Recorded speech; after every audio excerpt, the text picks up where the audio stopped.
Hello, and welcome to the Homeschool Sanity Show, your prescription for happier, healthier homeschooling. I'm your host, Dr. Melanie Wilson, Christian psychologist turned homeschooling mother of 6.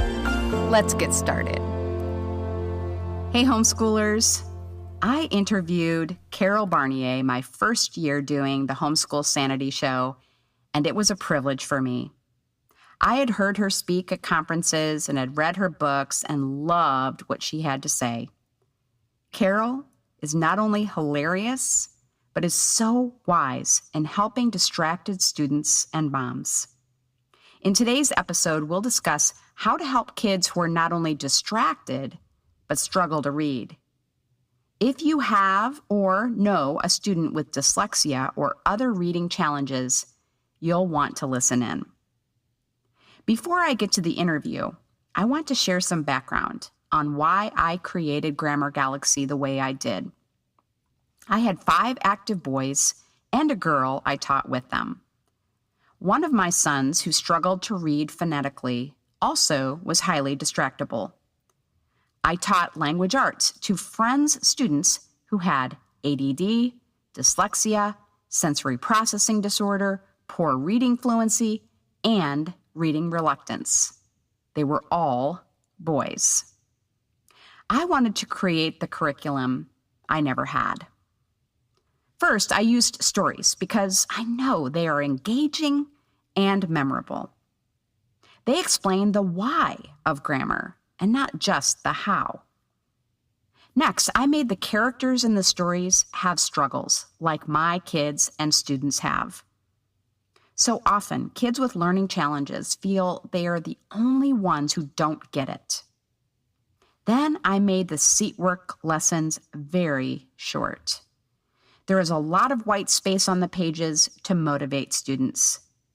Kids can use highlighters to complete much of the work, rather than pencils that require fine motor skills that often don't keep pace with other skills, especially in boys.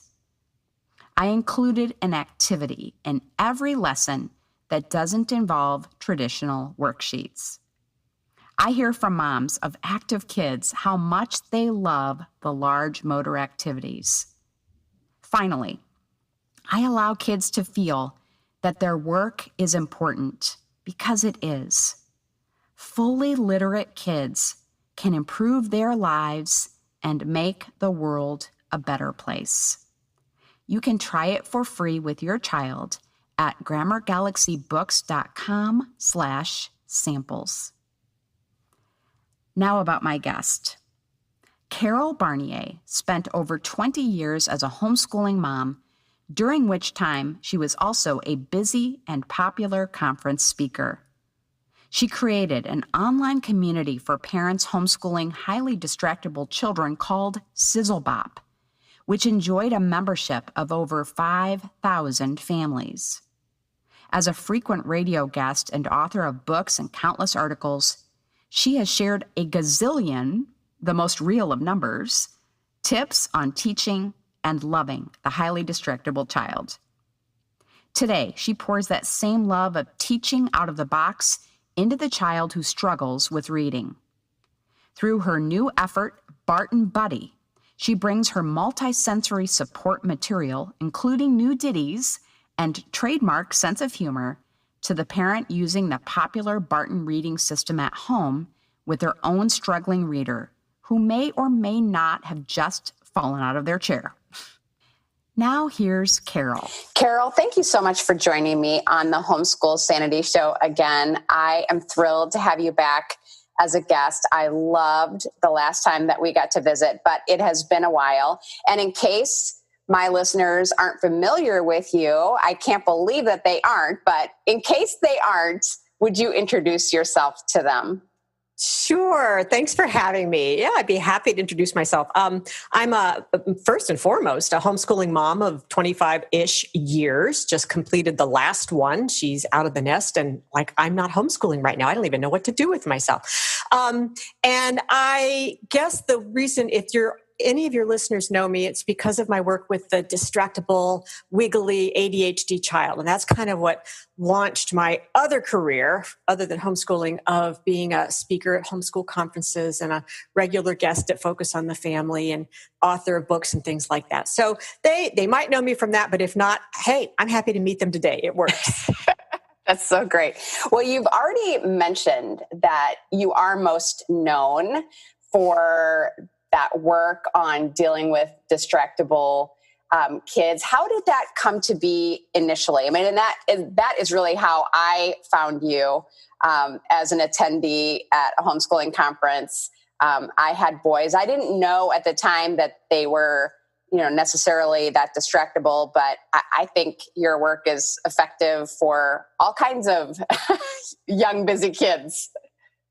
Yeah, I think I had the same view. My first child was a boy, and his distractibility, I didn't know what to compare it to. So I'm like, oh, he's just a boy. This is all boy. And then he goes off to kindergarten. And if a child can be said to flunk kindergarten, I think he flunked. He got into some of the most amazing trouble, things that you would never say to any other child. I found myself saying to this child. So when I started looking around at potential first grades, I visited all of the possible public school options that we had, and every single teacher said, he's going to need to be on medication if he's going to function in his classroom.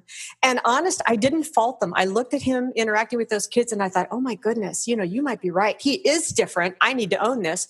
So we began homeschooling out of desperation. Didn't know what else to do. Couldn't afford a private school at the time. And for the first 6 months, I tried to teach him like any other kid. And boy, was that a mistake. So about 6 months into that process, I finally threw everything out. And I just started experimenting to see what would work with this child. And that's when our life changed. It was truly a fork in the road. I started figuring out how this wiggly child learns and what he needs to stay focused and what kind of programs work and what kind of activities don't work. And then I began sharing it. And that's how you and I ended up connected with each other because, he was just a never-ending source of material. So I just kept churning out based on our experience, the things that worked. That's great. And I think, so many of us homeschooling moms have benefited from your work in that area, personal experimenting, if you will. But you have told me, and you've already hinted at this, that you have a new mission, which is the dyslexic child. And I'm very curious as to how that came about. I should have caught it sooner, to be honest. This is fascinating to me. When you talk about dyslexia and its occurrence in the general population, the number you hear most often is somewhere between 10 and 20%. 20 is frequently used, 1 out of 5 kids. It's a really common thing. But when I started working with dyslexic kids at a private school recently in the past few years, half of them had ADHD. The comorbidity of ADHD and dyslexia is massive, and I had no idea. So we used a program with these kids, and it worked very well. But for the kids who were distractible, I had to tap into my experiences of, we've got to find a way to make this more multisensory. We've got to put motion into this. We've got to come up with a ditty. Me and ditties. I love ditties. And so we just came up with ways to work with the kid who had 2 issues going on at the same time. And the reason it became important to me was my son, I was talking to him about this new work I was doing. And he said, Mom, you missed it in me. And I'm like, what are you talking about? You can read. It's well. He goes, well, I can. And the reason he can is because a lot of the things that I did to address his ADHD worked pretty well with his dyslexia, as it turns out, too, but not as surgically intense as it could have been. I did this kind of sensory bouillabaisse in our whole homeschooling experience, and so a lot of it helped him. But in the end, he would have been better helped had I been more direct and purposeful. So now that I know that a whole bunch of my kids, my people, are also dyslexic, I have just really found a heart and a new mission in that.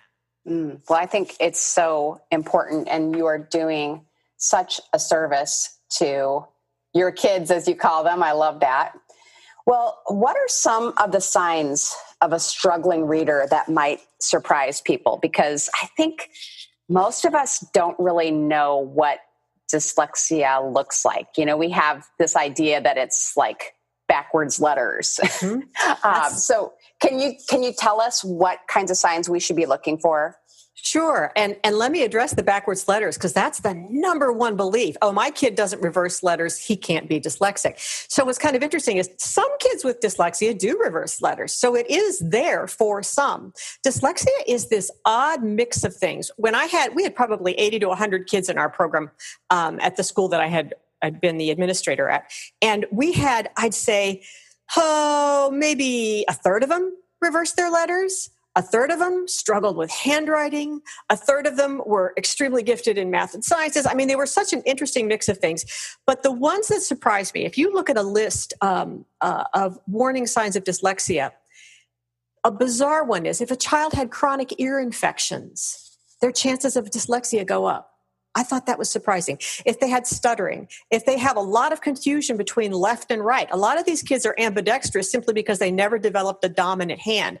But if they still have a problem telling their left from right, that can be an issue. So these kids also sometimes struggle to tie their shoes.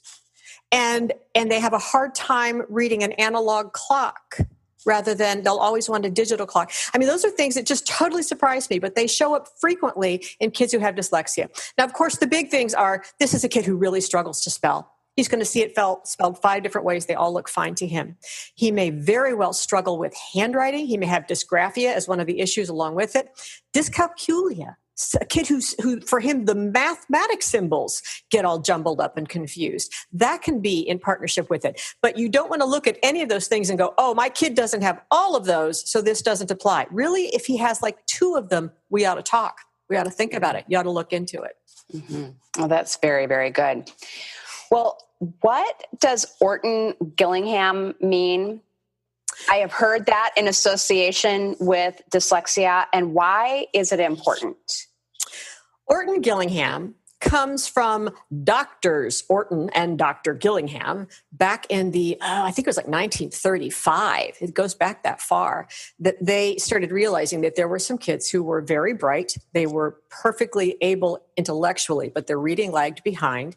They started taking a look at it, and in their research determined that this child needed a different type of instruction, that they needed not only more multisensory, but that the units by which you taught reading had to be much smaller.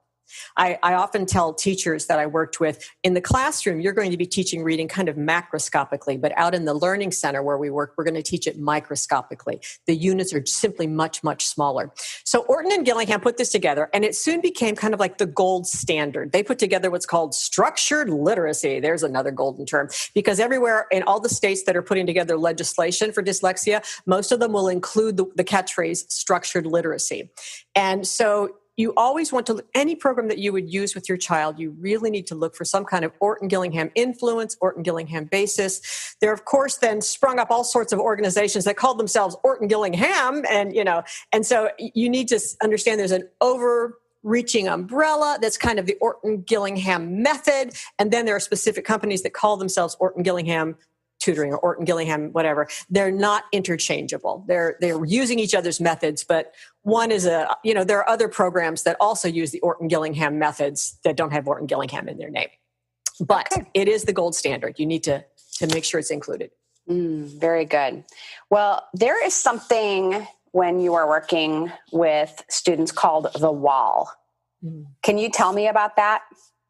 Yeah, it's this. Kids can very often compensate, and they can kind of make it along, and you think they're doing okay, and it'll just start clicking. And they are compensating by using what we used to call whole language methods. They're kind of like, well, they're guessing from the pictures and the context of the sentence and what happened in the story previously. And they'll kind of look at the first few letters and then guess, and their vocabulary is strong enough that they guess pretty reasonably well. And so you can kind of think they're doing fine. And then they hit this place, usually around 3rd grade or 4th grade, where there is a shift. Prior to that, they're learning to read. But after 3rd grade and 4th grade, they're reading to learn. Everything changes. And the reading load becomes much, much larger. They now have to read fluently, and they have to read for comprehension. They have to learn from the actual context. And that's a shift. And all of a sudden, this kid who seemed to be doing kind of okay slams into this wall, cannot keep up with their homework, doesn't understand what's going on in class, can't follow the directions, is bombing their tests because they're not able to process the written word as well. That's what we talk about with the wall. And hopefully, it used to be, most schools did this, what was called the wait to fail method. They would wait until the child hit that wall, and then they would bring in some sort of remediation. Now there are ways to know if a child is going to be struggling, even in kindergarten. Pre-reading, there are things that they can test for and look for, but certainly in first and second grade, you can catch those things. Well, that is good to hear. So when you say shun, Tion, falls off a cliff, what does that mean? Well, I think it's a really good example of one of the ways that I'm going to use auditory cues for a kid rather than just having them, read something. When I'm teaching a child that Tion says shun, after we've gone through the lesson on that, what I want them to also notice is what syllables are accented. And that's really more important than you would expect because it impacts a lot of spelling rules, the accented syllables. So what I noticed is that when you have shun, the syllable right before it is always the one that's accented. And then it sounds like shun drops off of a cliff. So accented means it's a little bit louder, a little bit longer, a little bit higher. The pitch is actually higher on an accented syllable. So let me give you an example. Education. The K, education, my pitch goes up. I'm a little louder. I emphasize it a bit. But shun drops off a cliff. Education. So that worked anytime you have a shun. Correction. Imagination. Revolution. It's always the syllable right before the shun that goes high. So that's how I just help them to remember which one to accent. That's really excellent. I found that a lot of kids, especially dyslexic kids that I had in our homeschool co-op, would struggle with reading aloud and reading fluently that way. So that's an excellent tip. Well, what if you have a struggling reader? Couldn't we just double down on reading each day and, spend more time on that area where they struggle? And that seems to be kind of the general response. Just give them more and give them time. And honestly, for some things that works. Some kids simply need more repetition to get a concept. So I understand that. But with dyslexia, more of the same is never going to change it for them. And I know that that's kind of surprising because with some other things, you may think, eventually they're going to get there, and they do. But this is different. This is organically different. And so more of the same isn't going to be helpful. I think one of the ways I like to give an example or an analogy is if I said to you, here's a math term, 7 schnoodled by a 2 will grovenate into a 16. Now, if I said that to you 20 more times, are you ever going to have a clue what I'm talking about? And the answer is no. Until I can give you a clearer understanding of schnoodled and grovenate, we're not going anywhere. So with this child, that's exactly what it's like. You are saying schnoodled over and over and over again, and they are lost over and over and over again. They need that microscopic dissection, and they need grammar rules where a typical visual child doesn't. You can say O-U-G-H, though. They're going to look at it every time. They're going to take a mental snapshot of that word, though, and they're going to see it that way. My kid is going to see O-U-G-H and go, oh-gah, because phonetically that's not crazy, you know? And so they need very different approaches to learning those things. So I think the answer is no, you don't just want to double down. Very, very good advice. Carol, you once shared with me about an amazing kid who was the poster child for self-advocacy. Can you tell us about this child? I can. And before I get to him, let me tell you why I think it's important. Because one of the things I try to teach my kids, not only is the remediation aspect of dyslexia, but how to self-advocate. Because the accommodations that they are allowed by law are often not known in their schools, by their teachers, and even in their colleges. They don't know what it is they're allowed to ask for. So I start early trying to teach them the things that they're allowed to ask for, how to ask politely, how to navigate the system, how to get what you need, how to push gently but persistently.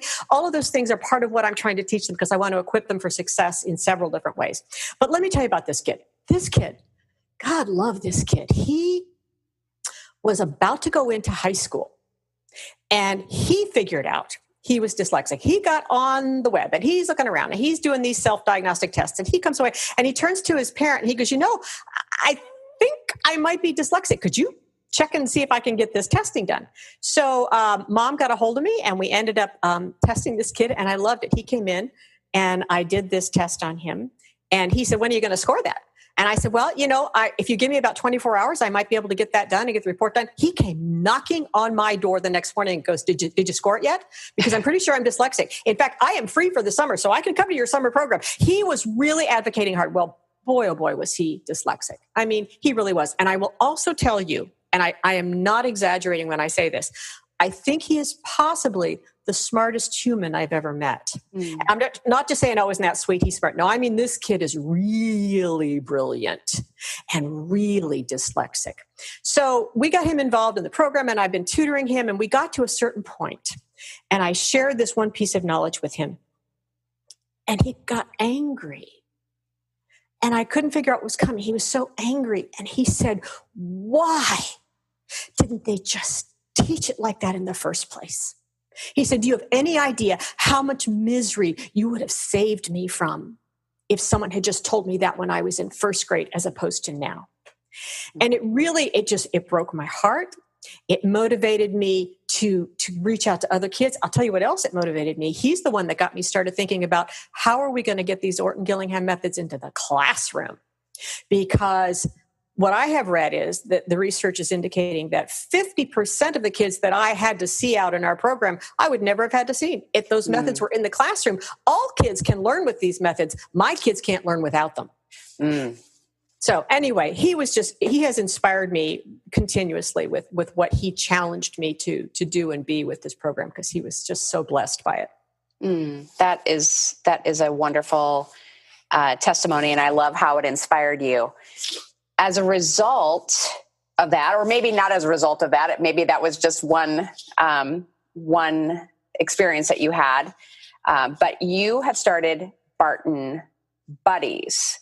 So you have a program to help these kids, but why might a mom need a Barton Buddy if the program is already heavily scripted for her? Yeah, and I've got to say, Barton does a really good job of taking the language and the needed specificity and putting it into the script. It is a really, really good program. So a mom can get by with that scripted thing, with that scripted language. But if you add into that a child who is so incredibly distractible, sometimes just going through that scripted lesson doesn't have enough multisensory layers to it for this child. Now, mind you, the Barton program in particular uses tiles, and they really do make an effort. But I know with some kids, you still need more. And the one thing I used to say about my son is the one thing you can count on for him is you can never count on it. I mean, whatever worked yesterday may not work today. Nothing was consistent. He was consistently inconsistent. And so I found that sometimes I would work on a lesson with a child, and it would work perfectly fine for 3 of our sessions. And then on the 4th one, that same approach simply wasn't working. And I needed to have something, in my back pocket to work on with this kid. So, like I love ditties. So I was always putting together ditties. I was trying to find ways to involve motion. So we might, obviously we're working at the whiteboard more often than we're sitting down. We're throwing a beach ball with letters on it and using that as an example. Let me give you an example, I think, with using like BD confusion. That's one of my favorite ones. So if you're doing BD confusion in the Barton system, she's going to use a hand signal to teach the BD confusion and talk about pigs and balloons. And I like that a lot. But I also will put masking tape on the floor and have the child walk the letter B. I have a little song that we sing about the bat and the ball. So they know the bat has to be drawn first and then the ball. If you draw the ball first and then the bat, you've got a D. That doesn't work. So we sing the bat and the ball song. I have wiki sticks that we use to make it, and then we place it on something. We have board games. We have hand signs. We talk about B has a belly and D has a diaper, and they love how disgusting that is, But it's that kind of stuff that's going to stick. So I'm going to have a lot of different layers. I'm going to have games. I used to have this little dart game where you'd throw these Nerf darts at the whiteboard and they would stick. And so they had to decide, did the word begin with a B or a D? And they had to throw it at the right letter. And it's just that kind of stuff. But I needed a bunch of those for those particularly wiggly kids. So that's why I decided that being a Barton buddy to homeschooling moms makes a lot of sense, because it marries the two things very, very well. My long-term experience with a distractible child and my newfound love of the dyslexic child, and how very often those things work together so well. Well, I think that is a wonderful opportunity for homeschooling moms who feel like they need that support. And even if they don't feel like they need the support, I think they should check it out. I know you also talk a lot about technology for struggling readers. Can you tell us more about why that is? Yeah, it started with a book that I read by Ben Foss. And, I should look up what book he had. It was The Dyslexia Empowerment Plan.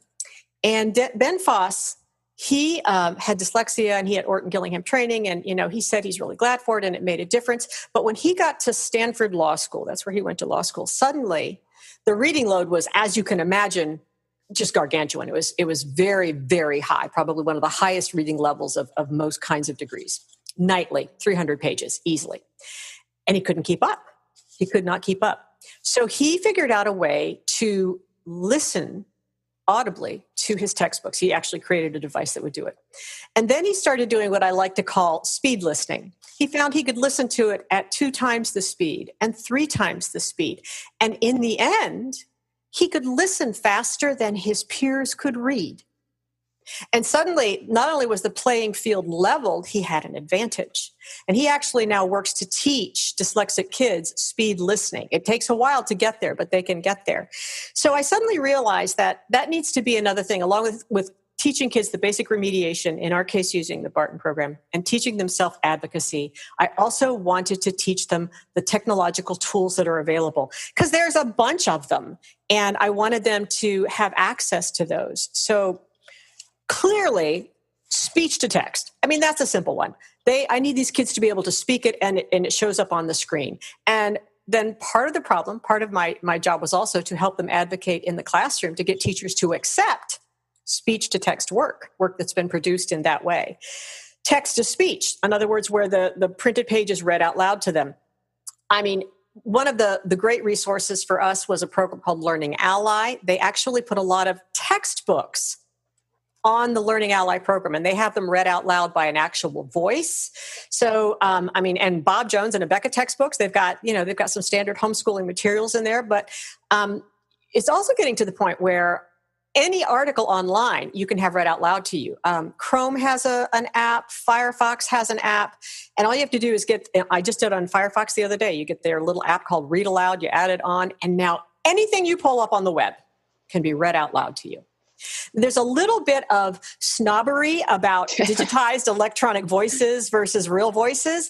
And, I think it's lovely if you can get a regular, warm and fuzzy human voice on the other end. Sure, that's certainly my preference. But if you can't, okay, if the option is to not have the access to the reading at all, well, then I'd rather have a digitized, robotic sounding data-like voice than nothing at all. So I still think it's a powerful tool to be able to have it there, even if it's not a warm and fuzzy voice. One of the things I trained my kids on is using the Merriam-Webster dictionary app, because all you have to do is speak the word and it pops up.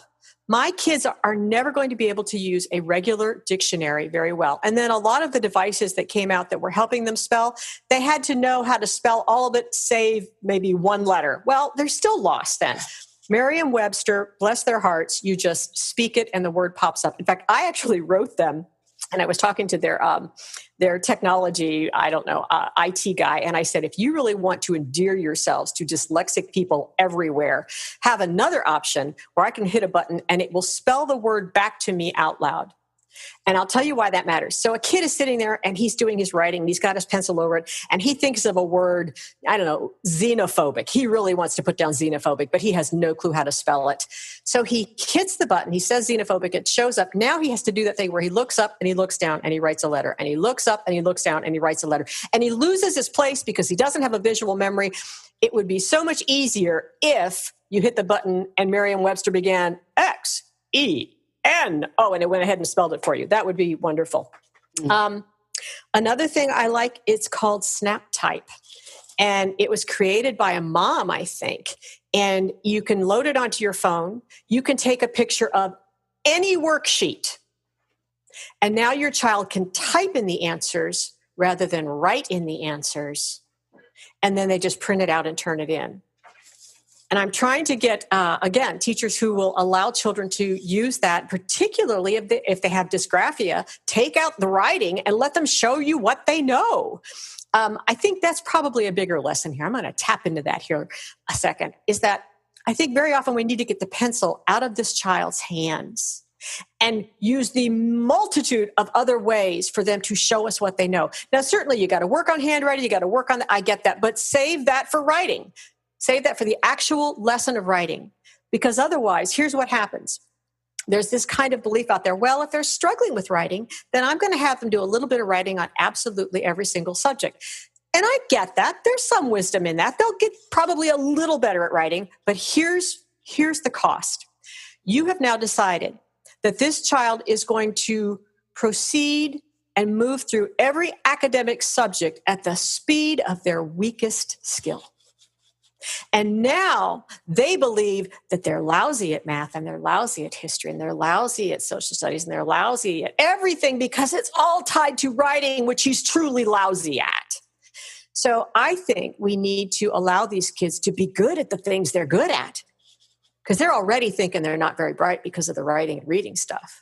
So let them know how bright they are in the areas where they can shine and save writing and reading for its particular place. There, I'm done with my sermon. Okay. Well, I'm applauding. Yay. I am in full agreement with you. I thought that was just so spot on. So thank you for sharing that. And I'm going to put links to the resources that you mentioned in that, so that my listeners can find those and access them. So I'm very excited about all the things that you shared there.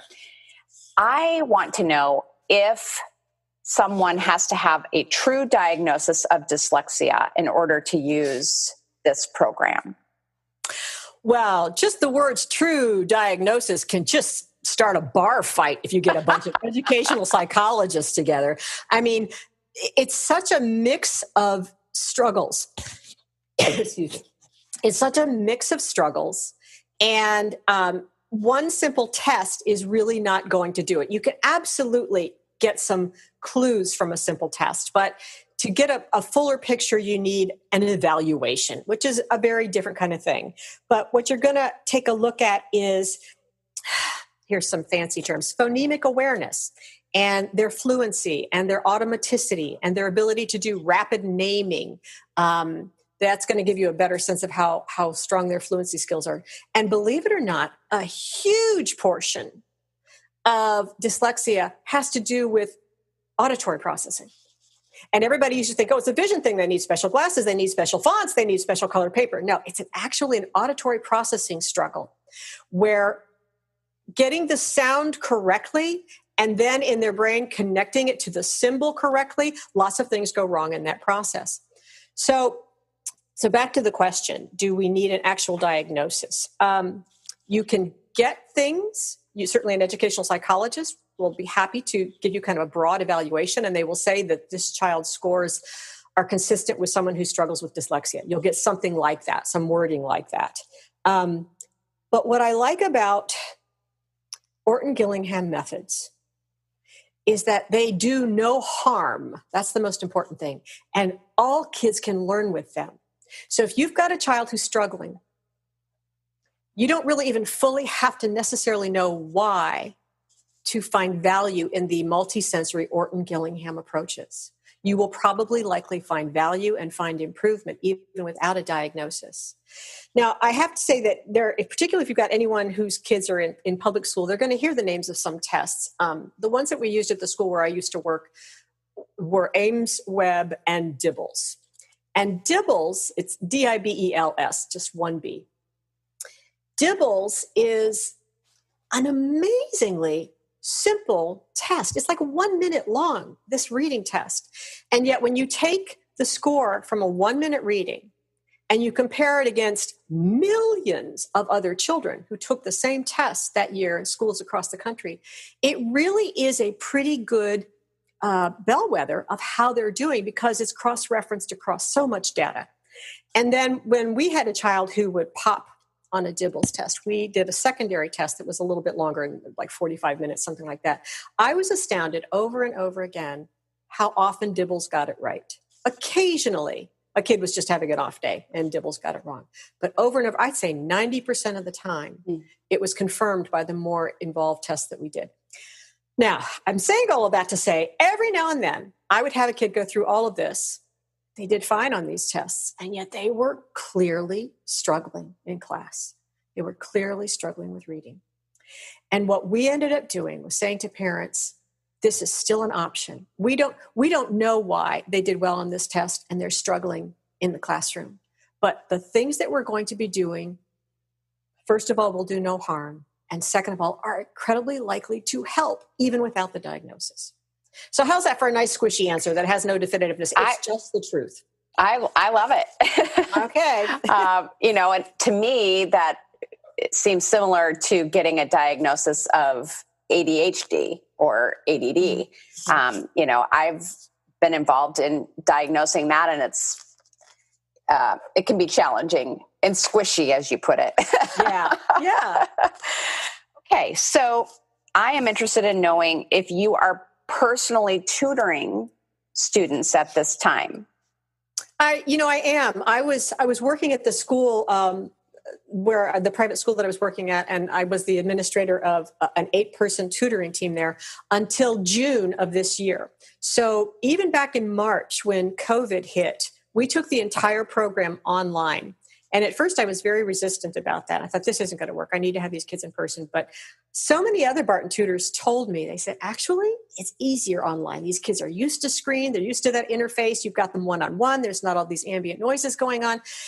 And lo and behold, it was true. I mean, we did really well online and I fell in love with it. So I have continued, yes, with online tutoring. And I think because I really want to continue to churn out Barton Buddy tools that are tested, I have to have a group of kids all the time. You know how sometimes you buy a book and you read this great game in it, you try it, and you think, this woman has never tried this game. This never, ever, there's 14 things wrong. This is not going to work. She didn't explain it clearly. I don't want to be that woman. So I'm always going to maintain a small group of students so that my material is really tried in the trenches and will have real value. That's excellent. Well, I'm going to put in the show notes the best way for people to reach you if they're interested in working with you on this. But for now, I would love for you to share any final thoughts that you have for the mom who is listening, who has a child who is both distractible and struggles to read. I think the most important thing is to understand all kids learn all things in different ways, first of all. That's the most important thing. So when I first began homeschooling, I developed this philosophy that really worked well for us, and that is I consider myself the keeper of the keys. And so I believe any piece of learning, any piece of knowledge can be unlocked in a variety of ways. You just have to find the right key that unlocks it for your child. So here's how that worked with my child. I would say to them, look, when I bring you a piece of information and I share it with you, your primary job is to really try to do it. But if it doesn't work, your secondary job is to tell me. Because if it didn't work, I messed up, not you. I don't want my child ever to feel it was a failure to not understand. So I own that failure. If they don't understand, I brought them the wrong key. It's my job to find another key. So I consider myself the keeper of the keys. Now that translates really well for the dyslexic kid who's going to frustrate that mom. Mom's going to explain it and say, you just spelled that right 5 minutes ago. How did you get that wrong? And instead, you need to say, you know what? However it was that I taught that to you, that was obviously the wrong key. I'm going to go get another key. I'm going to find something else, and we're going to try something else because it's not their job to take the only key that I'm comfortable teaching with and keep jamming it into the lock in their brain and trying to make it work. That's not their job. So here's kind of the short version of it. A failure to learn was a failure to teach. Mm. And that's probably the hardest thing I say to homeschooling moms. That's a hard thing to hear. But I don't want moms to be burdened by it. On the contrary, I want them to be freed by it and go, oh, well, you're right. If that traditional method that I was used to, learning from when I was a kid, if that doesn't work with my child, I'm allowed to throw that out the window. I'm allowed to try something else. I'm allowed to try wildly crazy things that nobody else may want to try, but I'm going to try it because one of those is going to be the key that unlocks this information for my child. Mm-hmm. So just be a keeper of the keys and let your child know failure is not even on the table. You'll keep looking till you find out what works for them. I love that so very much. And I am so appreciative that you shared this with us today. I know our listeners are so appreciative as well. Carol, you are really a treasure to homeschooling moms. You share your wisdom with humor, which we all need too. And so thank you again for being my guest today. My pleasure. To connect with Carol, go to sizzlebop.com or check the show notes at homeschoolsanity.com/distractedreader. Join me next time as I share motivation myths that can hamper our homeschooling. Have a happy homeschool week. Thank you for joining me. Happy, healthy homeschooling can be yours. It begins with one small step. Let's continue the conversation on social media. I'm at Psycho with Six. This has been a production of the Ultimate Homeschool Radio Network.